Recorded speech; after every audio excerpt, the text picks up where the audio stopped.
If you are here, it's because you've been watching something unravel quietly in the man you love, something most of the world cannot see.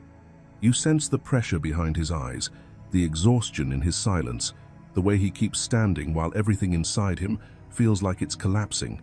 You feel it when he pulls away without explanation, when he shuts down just as you are ready to open, when he runs the moment intimacy asks him to stay. And the questions never stop. Why does this seem so much harder for him?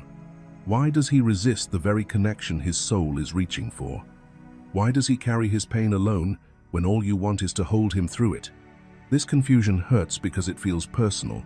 It makes you wonder if he loves less, feels less, or simply isn't ready in the way you are. But what you're witnessing is not indifference. It is not a lack of depth. It is something far more complex and far more painful. In today's video, we are going to gently but honestly uncover what almost no one talks about, the silent collapse of the divine masculine. We will reveal why his path often looks colder, slower, or more resistant on the surface, even when his inner world is in turmoil. You will begin to understand why his suffering hides behind silence, why his love expresses itself through withdrawal, and why emotional shutdown is often the only survival language he was ever taught. Most importantly, we will name the truth that changes everything. His journey is not harder because he loves less or awakens later. It is harder because the world never gave him permission to feel. From childhood onward, he was conditioned to endure, suppress, and hold it together no matter the cost. And that conditioning doesn't disappear just because love arrives. By the end of this video, something inside you will shift. You will stop interpreting his silence as rejection and begin recognizing it as internal overload. You will gain clarity where there was self-doubt, compassion where there was confusion, and grounded understanding where there was emotional pain. This is not about excusing unhealthy behavior, it's about finally seeing the full picture. When you understand what is truly happening beneath his silence, you reclaim your power. You stop carrying blame that was never yours. You stop shrinking to make sense of his distance. And instead, you stand rooted in truth, aware, discerning, and emotionally sovereign. This video is not here to soothe illusions. It is here to reveal what has been hidden, so you can move forward with clarity rather than questions. Stay with me through the end, because what you are about to understand may completely change the way you see him and yourself forever. Section 1. The conditioning that built his armor. While you were taught to listen to your emotions, to explore them, to speak them aloud, he was taught to silence his. While you were encouraged to soften, to open, to feel deeply, he was trained to harden. Where vulnerability was framed as a gift for you, it was presented to him as a liability. Where you learned that tears could heal, he learned that tears could cost him love, respect, and belonging. You were allowed to be human. He was taught to perform. From the earliest years of his life, the message was consistent and unrelenting. Every tear was met with discomfort or shame. Every moment of tenderness was corrected. Every expression of fear was dismissed, mocked, or quietly punished through withdrawal. He learned very quickly that emotional truth did not create safety, it threatened it, so he adapted. Not consciously, not cruelly, but instinctively, in order to survive. He learned that to be loved, he had to be strong. Not emotionally strong, but outwardly unbreakable. He learned that to be valued, he had to be useful, productive, reliable, dependable, needed for what he could do, not for who he was. And he learned that to be accepted, he had to hide the parts of himself that felt too much, needed reassurance, longed for closeness, or craved emotional intimacy. Those parts were deemed excessive, inconvenient, or dangerous. Over time, this conditioning became internal law. He stopped checking in with his own emotional body because it felt foreign, overwhelming, or unsafe. He learned to compartmentalize pain, to intellectualize feelings, to endure rather than express. What began as protection slowly solidified into identity. Strength became his shield. Control became his refuge. Silence became his language. So he built walls. Not walls made of indifference or lack of care, but walls forged from necessity. These walls were not designed to keep love out, they were designed to keep him intact.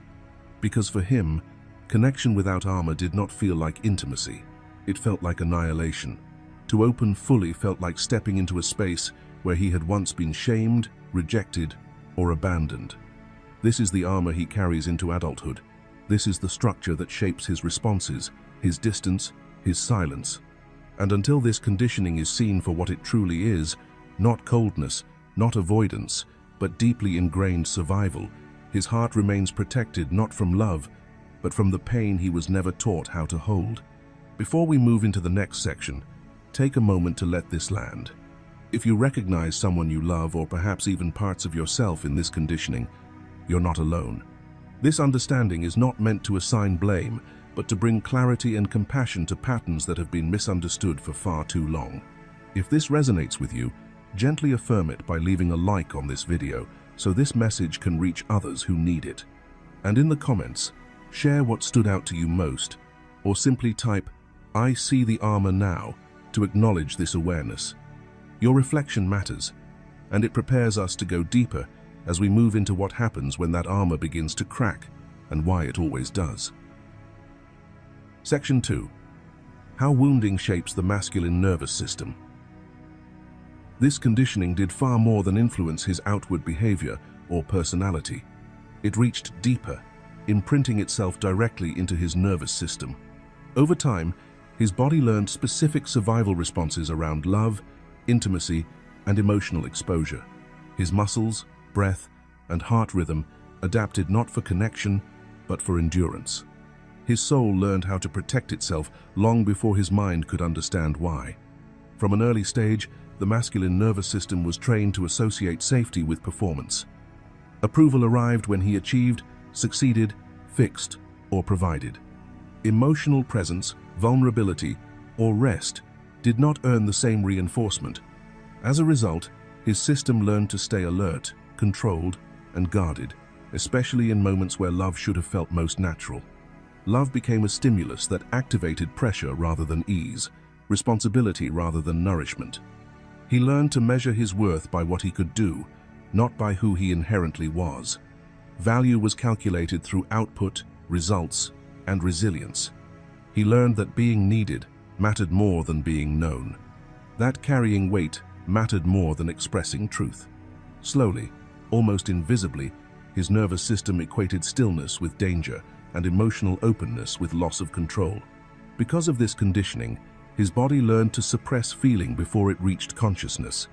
Sensations that signaled tenderness, longing, or emotional dependence were often met with internal shutdown or tension. Not because he lacked feeling, but because feeling once came with consequences. Disappointment, shame, rejection. The nervous system remembers these imprints long after the original experiences fade. Love, under this conditioning, became something to earn rather than something to receive. It felt transactional instead of natural. Connection became conditional instead of sacred.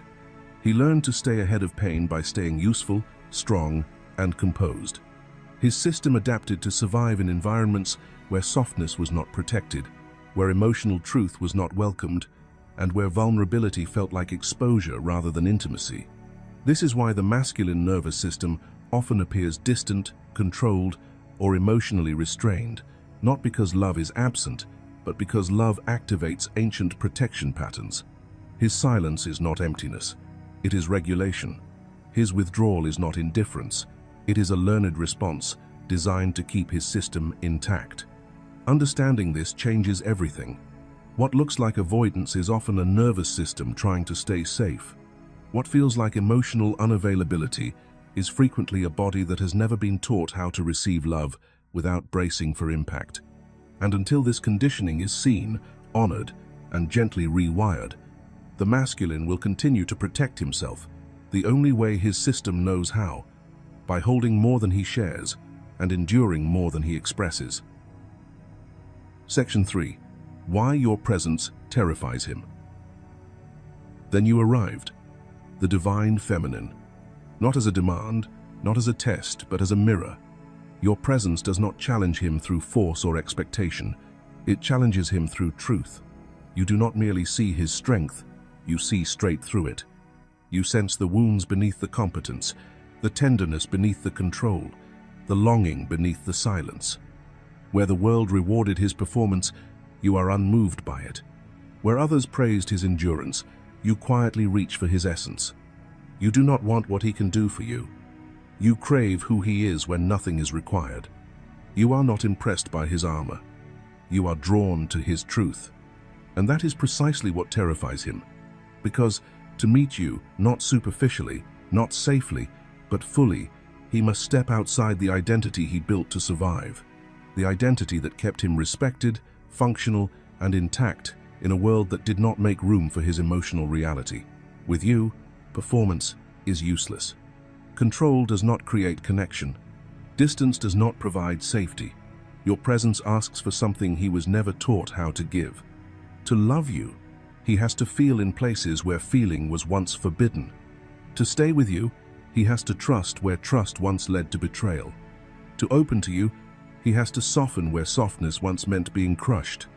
His nervous system does not interpret this as romance. It interprets it as danger. You represent the end of coping and the beginning of authenticity. You invite him into a state of being where he can no longer hide behind usefulness, stoicism, or silence. And while his soul recognizes you as home, his conditioning recognizes you as threat. Not because you intend harm, but because you dissolve the structures that once kept him safe. Meeting you requires dismantling the version of himself that endured rather than lived. It requires grieving the years he spent armoring instead of feeling, surviving instead of receiving. It asks him to step into emotional exposure without guarantees, without scripts, without control. This is why your presence feels overwhelming to him. Not because he does not care, but because you awaken everything he buried in order to function. You do not destabilize him by what you do. You destabilize him by what you are. You are living proof that love does not have to be earned, endured, or managed. And until his system learns that truth, standing in your presence will feel like standing at the edge of his own rebirth. Beautiful, inevitable, and utterly terrifying. Section 4. The ego death beneath his resistance. This is not merely an awakening. This is a dismantling. Awakening expands awareness, but dismantling strips identity. It removes the structures he relied on to survive. And this process is not gentle. It is not poetic while it is happening. It is ego death. It is the dark night of the soul. It is standing naked before the inner mirror and watching every story he told himself fall apart, every belief, every defense, every carefully constructed version of who he thought he had to be. Dismantling forces him to confront the truth beneath the armor. Not the version of himself that functions well in the world, but the one that learned to endure silently. The one who learned early that love was conditional, that worth had to be proven, that stillness was unsafe. When this identity begins to collapse, the nervous system panics, not because something is wrong, but because everything familiar is dissolving. He carries the weight of the world because he was taught that his value lives in doing, not being. Productivity became identity. Responsibility became self-worth. He learned to hold everything together because being needed felt like being loved. Letting go feels terrifying, not because he enjoys control, but because control once kept him alive emotionally. He cannot rest because rest was never rewarded. Rest felt like failure. Stillness felt like danger. When the world only mirrored his usefulness, his system learned to stay tense, vigilant, prepared. Even peace can feel foreign when survival has been the default state for too long. He cannot surrender because surrender once meant collapse. He cannot soften easily because softness once left him exposed. Resistance is not stubbornness, it is memory. It is the body remembering what the mind may no longer consciously recall. And then there is your love. Your love does not ask him to perform. It does not ask him to provide. It does not ask him to prove, fix, or carry. It asks only one thing: to feel everything. And that single request threatens the entire structure he built to survive. Because feeling means no longer controlling the outcome. Feeling means allowing grief, longing, shame, desire, and vulnerability to move through him without suppression. Feeling means he can no longer hide behind strength. He must become present with what has always been there, waiting. This is why resistance intensifies just before surrender, not because he is moving away from love, but because love is dismantling the false self that protected him. Ego death feels like annihilation to the identity, but it is liberation to the soul. What you are witnessing is not avoidance. It is collapse before rebirth. Not rejection, but the final confrontation between who he had to become to survive and who he truly is beneath it all. If you have made it this far, pause for a moment. Let your body catch up with what your soul already recognizes. This is not just information. You are witnessing a truth that many feel but rarely have words for. Take a breath and reflect on how this mirrors your own journey, your own moments of resistance, collapse, and quiet transformation. If this resonates, you are not alone, and your story matters. Share what this awakening has stirred within you in the comments, or if words feel heavy, simply type this affirmation as a signal to yourself and to the collective. I honor the dismantling, and I trust what is being reborn. Your presence here is not accidental, it is part of the remembering. Section 5. The inner war between soul and survival. When you met, something within him awakened instantly. It was not a thought he could explain or a feeling he could rationalize. It was recognition at the level of the soul. A deep, silent knowing that bypassed logic entirely. His soul knew you before his mind had time to interfere. But while his soul remembered, his mind resisted. And that inner contradiction is where the war began. His soul recognized truth, familiarity, and inevitability. It recognized a connection that was not built in this lifetime alone, a bond that carried memory, resonance, and purpose. Yet his mind, shaped by fear, survival patterns, past wounds, and societal conditioning, could not immediately accept what his soul already knew. That recognition did not bring comfort. It brought fear, not surface-level fear, not the kind that fades with reassurance. This was ancient, bone-deep fear, the kind rooted in lifetimes of learned survival. Because his soul understands something, his conscious mind has long forgotten. This kind of love is not casual. It is not negotiable. It does not allow masks, half-truths, or emotional hiding. This connection demands authenticity. It requires the dismantling of false identities. It exposes coping mechanisms. It shines light into places he has learned to protect, suppress, or armor. And for the ego, whose primary role is survival, that level of exposure feels dangerous. Union does not threaten his love, it threatens his defenses. And so the battle ignites. On one side is the soul, pulling him toward truth, vulnerability, and expansion. On the other is the ego, fighting to preserve the familiar structures that once kept him safe. The ego does not ask, "Is this love real?" It asks, "Will this destroy the life I know? Will I lose control? Will I have to become someone I don't yet know how to be?" This is not a battle between love and indifference. It is a battle between soul longing and survival instinct, between truth and conditioning, between the man he has learned to be and the man he is being asked to become. That is why his behavior may appear conflicted, why closeness triggers distance, why recognition is followed by withdrawal.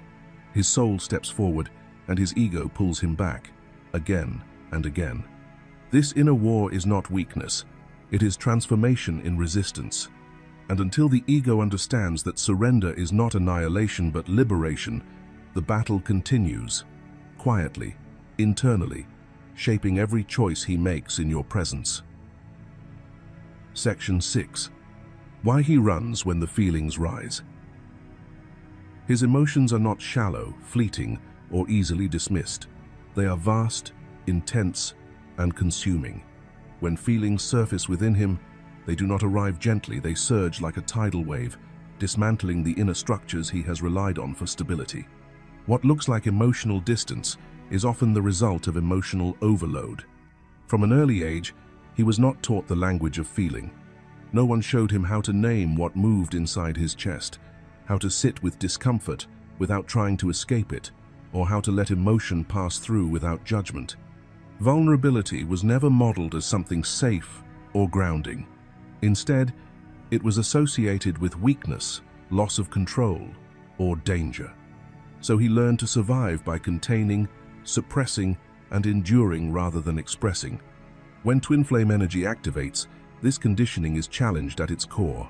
The connection does not stay on the surface. It bypasses logic, defenses, and learned identities, reaching directly into the heart space he has spent years protecting. Old emotions rise alongside new ones: grief he never processed, longing he never allowed, fear he never acknowledged. His heart cracks open, not in a quiet way, but in a way that feels destabilizing and uncontrollable. In those moments, his nervous system goes into protection mode. He does not run because he feels nothing. He runs because he feels everything at once.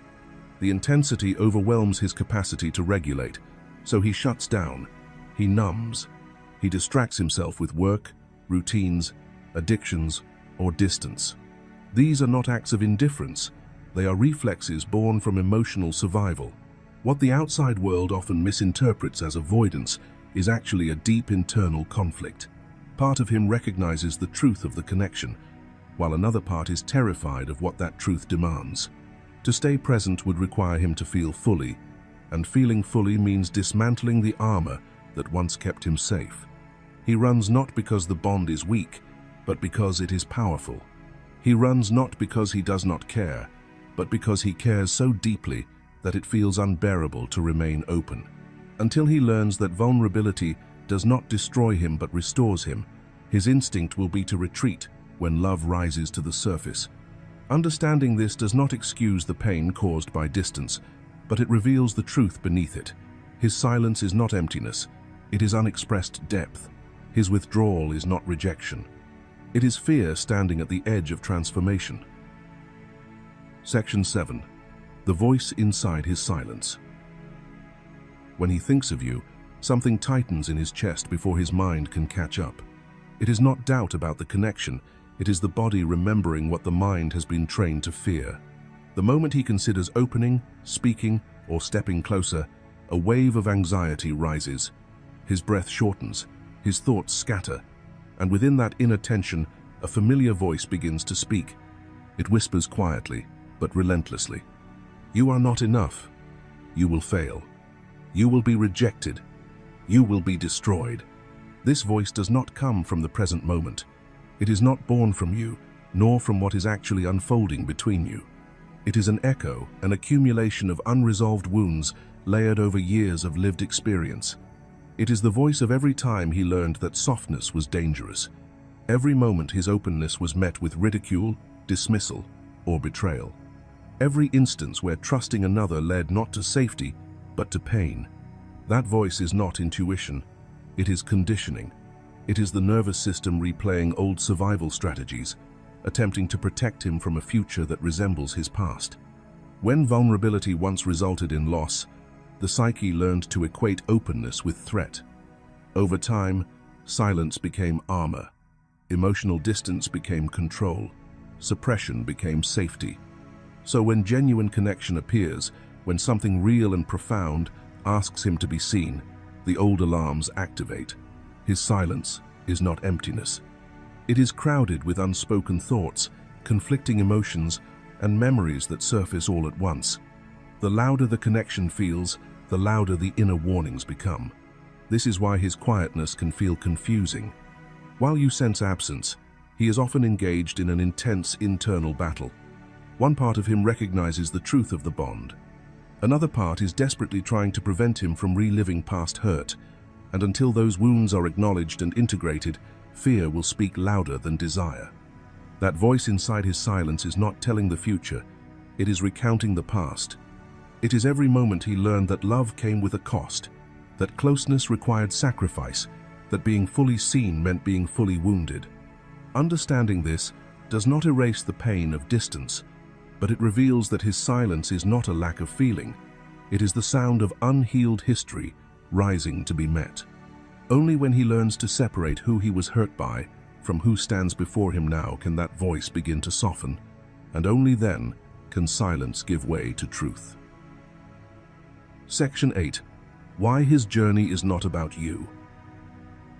His resistance is not a measure of your worth. His silence is not evidence that you are lacking, and his instinct to run is not a rejection of who you are or what you offer. These behaviors may touch your deepest insecurities, but they are not born from them. They arise from a journey that began long before you ever entered his life. What he is facing now is not caused by you, it is revealed by you. The connection did not create his wounds, it illuminated them. He carries layers of unresolved pain, fear, and conditioning formed through years of emotional survival. Patterns of suppression, avoidance, and self-protection became necessary long before he knew your name. When this bond awakens him, it does not gently bypass those wounds, it activates them. This is why his path feels so heavy. The depth of the connection demands a level of emotional honesty he has never been asked to embody before. It asks him to confront what he buried, to feel what he once numbed, and to dismantle defenses that once kept him functioning. That inner work is not something another soul can do for him, no matter how loving, patient, or understanding that soul may be. You cannot heal his wounds for him. You cannot walk his path instead of him, and trying to do so only shifts the balance of the connection into effort, exhaustion, and self-abandonment.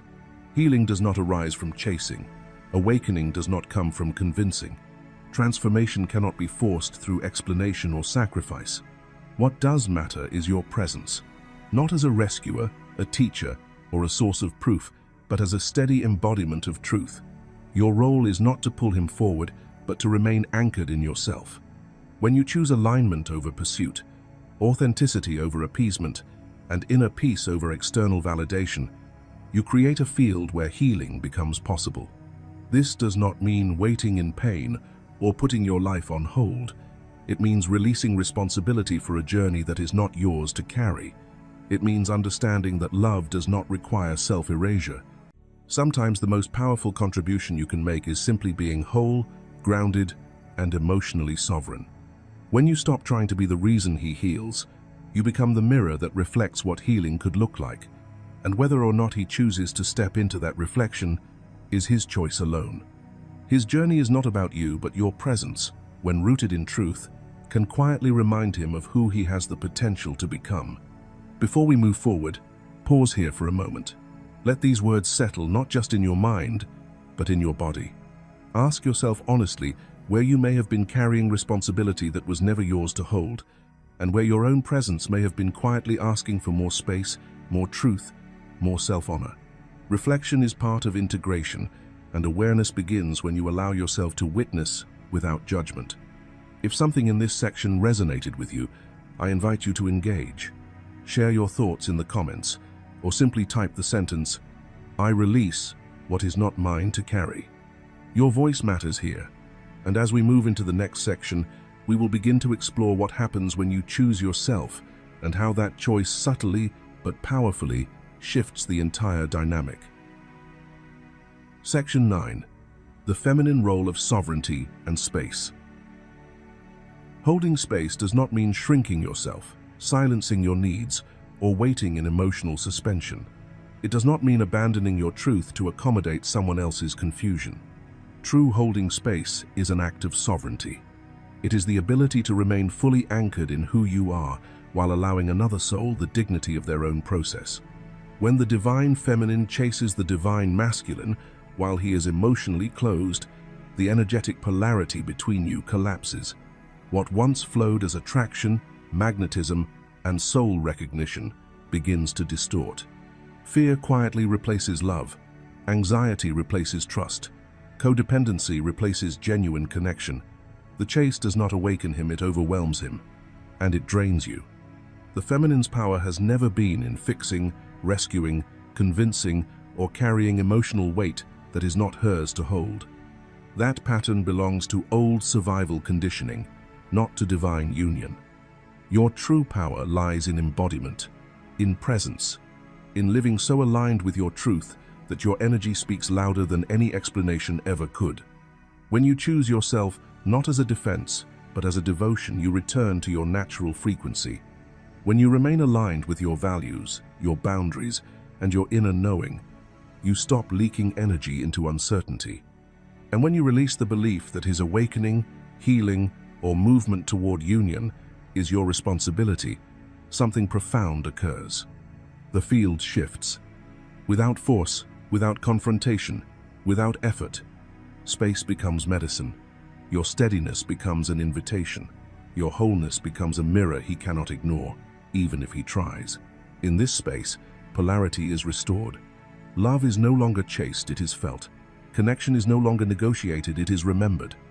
This is the feminine role of sovereignty, to stand rooted in self, unattached to outcome, yet fully open in heart. Not waiting, not pushing, simply being. And in that being, everything recalibrates. Section 10. Surrender as the masculine initiation. Before true surrender can occur, the wounded masculine must first exhaust control. This is not a flaw in his journey, it is the initiation itself. He must try to outrun what he feels before he can learn how to stay present with it. He must resist the depth of the connection before he can soften into its truth. Movement, avoidance, and withdrawal are not signs of indifference. They are signs of a system still attempting to survive through control. For the masculine who has been conditioned to equate strength with self-mastery, emotional restraint, and independence, surrender initially feels like collapse. It feels like failure. Letting go of control can feel terrifying because it threatens the very identity he has built to protect himself. To the wounded masculine, surrender appears to mean weakness, loss of power, or being consumed by emotion. In reality, it is the opposite. Surrender is not giving up. It is not submission. It is not defeat. Surrender is strength refined. It is the moment he stops fighting his own heart. When he finally releases the illusion that control can save him, something within him begins to shift. When he allows himself to feel without needing to fix, escape, or dominate the experience, his nervous system starts to recalibrate. When he lets himself sit in the unknown, without answers, without timelines, without certainty, the armor he has worn for a lifetime begins to dissolve. This is where transformation truly begins. Not through force, not through effort, but through presence. In surrender, the masculine reconnects with his own emotional depth, intuition, and vulnerability. What once felt like chaos becomes clarity. What once felt unbearable becomes navigable. And what once felt like weakness reveals itself as the doorway to authenticity, intimacy, and inner power. Surrender is the masculine initiation because it asks him to trust life instead of controlling it, to feel instead of fleeing, and to remain instead of running. And when he crosses this threshold, he is no longer operating from fear. He is finally available for himself, for love, and for transformation. Section 11. What awakening looks like before union. Before union ever becomes possible, awakening begins in a quieter, more uncomfortable way. The old strategies stop working. Running no longer brings relief. Distance no longer creates safety. Distractions that once numbed the ache lose their power to soothe. What used to provide escape now feels empty, even suffocating. The outer world can no longer silence the inner call.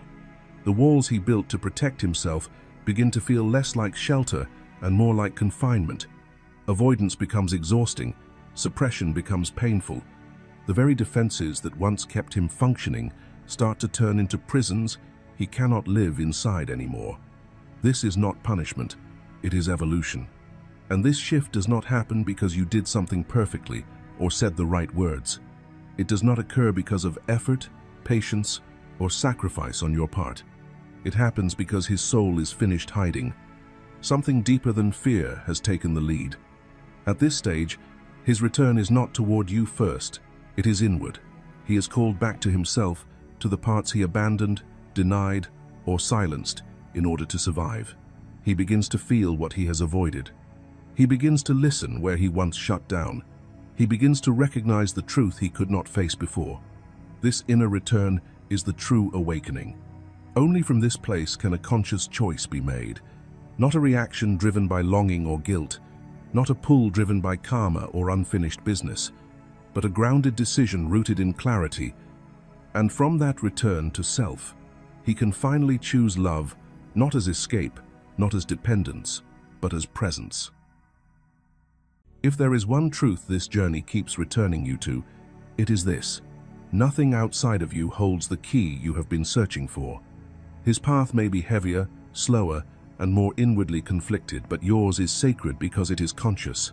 Yours is the path of remembrance. You are not standing still. You are not paused in time, waiting for someone else to catch up. You are becoming. Every moment you choose self-respect over longing, alignment over attachment, truth over fantasy. You are stepping deeper into your own embodiment. And that embodiment is not passive, it is magnetic. You were never meant to carry his awakening on your shoulders. You were never meant to shrink, delay, or dim yourself to make space for his readiness. The deepest service you can offer this connection is not waiting, it is evolving. As you deepen into your own healing, your own clarity, your own sovereignty, something profound happens. The dynamic shifts without effort. Union does not begin the day he shows up physically. Union begins the moment you come home to yourself, when you no longer need to be chosen to feel worthy, when you no longer seek reassurance to feel safe. When love becomes something you are, not something you chase. In that wholeness, you become the invitation. In that sovereignty, you become the signal. In that grounded presence, energy has no choice but to respond. Love aligns not through force, pressure, or fear, but through resonance, through becoming, through truth lived, not demanded. So if this message resonates, leave a comment below with this affirmation exactly as written. Union begins with me. Let that be your declaration, not to the world, not to him, but to yourself. And if this video supported you, take a moment to like it, share it with someone walking a similar path, and continue the journey with us by watching the video below. The next message may meet you exactly where you are. Union has already begun. It began with you.